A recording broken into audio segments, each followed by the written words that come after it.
Have you ever wanted something so badly, but the world told you you can't have it? This is the story of a young prince, a forgotten princess, and a queen whose heart was locked by fear. A long time ago, in the kingdom of Thornwick, there lived a queen named Margaret. She had a beautiful daughter named Rosalind. Rosalind was kind, gentle, and full of light. But Queen Margaret was not happy. She once loved a brave king, but he left her and never came back. From that day, Queen Margaret believed love is dangerous. It always ends in pain. So she locked her heart, and she locked her daughter, too, high in a tower. Every prince who wanted to marry Rosalind had to pass 3 tests. If he failed, he disappeared forever. In a small kingdom far away lived Prince Edmund. His father was a simple, kind king with no gold, no army, and no castle walls. But Edmund was full of dreams.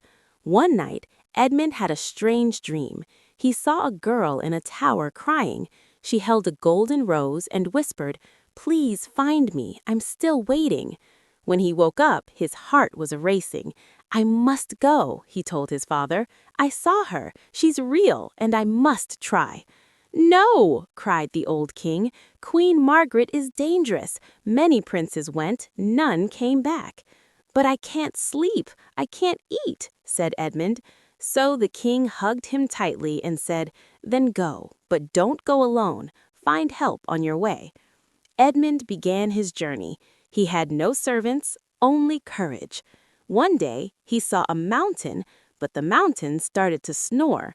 It was a man, very fat, lying on his back. "What are you doing here?" Edmund asked.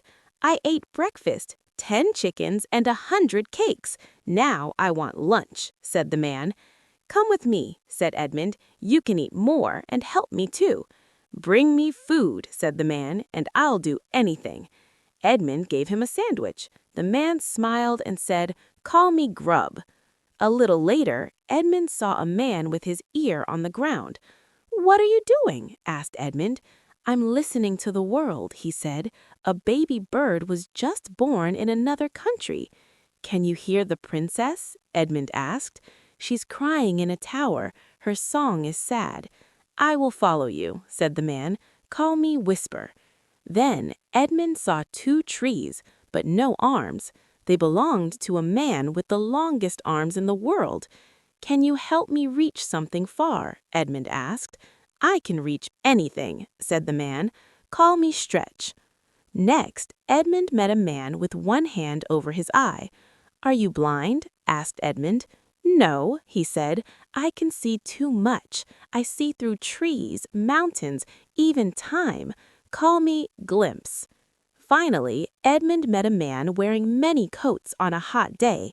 "I'm cold," the man said, "always cold." "But it's summer," cried Edmund. "If I take off my coat, snow will fall, the world will freeze." "Can you help me when fire comes?" asked Edmund. "Yes," said the man. "Call me Frost." Now Edmund had 5 strange but loyal friends. Edmund reached the queen's castle and said, "Queen Margaret, I wish to marry Princess Rosalind." The queen smiled, but her eyes were cold. "Then bring me my blue jewel from the River Severn," she said, "before sunset." Edmund ran to his friends. "Where is it?" he asked. Glimpse looked. There, deep under the water, but it was far.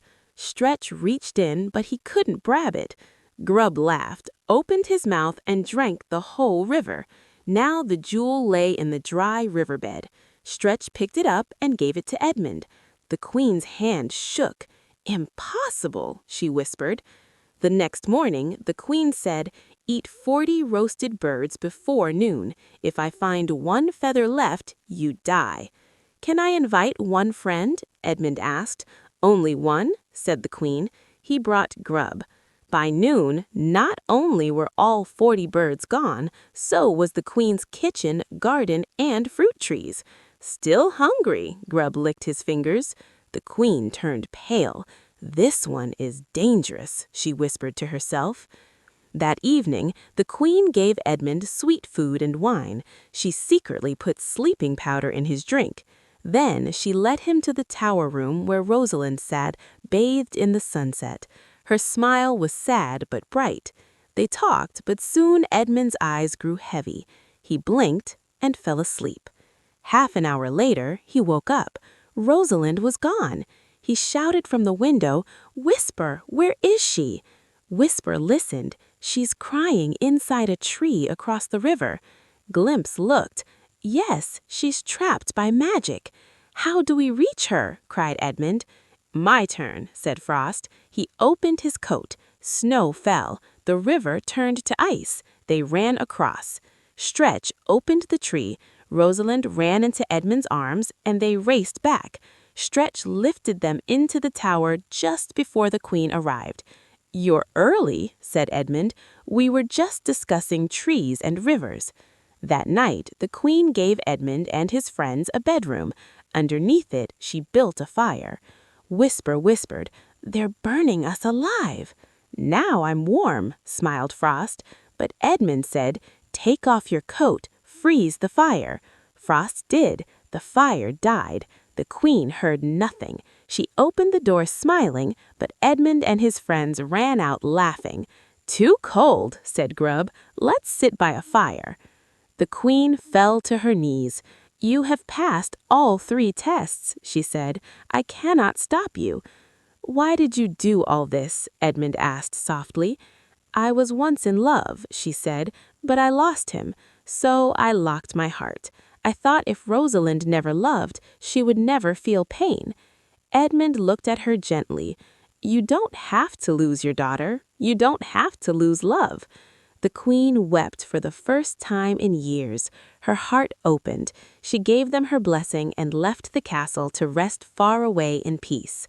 Edmund and Rosalind were married under a golden oak tree. The sky was full of singing birds. Their 5 magical friends stood beside them, not as servants, but as family. Love is not safe, but with courage, kindness, and true friends, it becomes worth the risk. If you liked this story, please like, comment, share, and subscribe.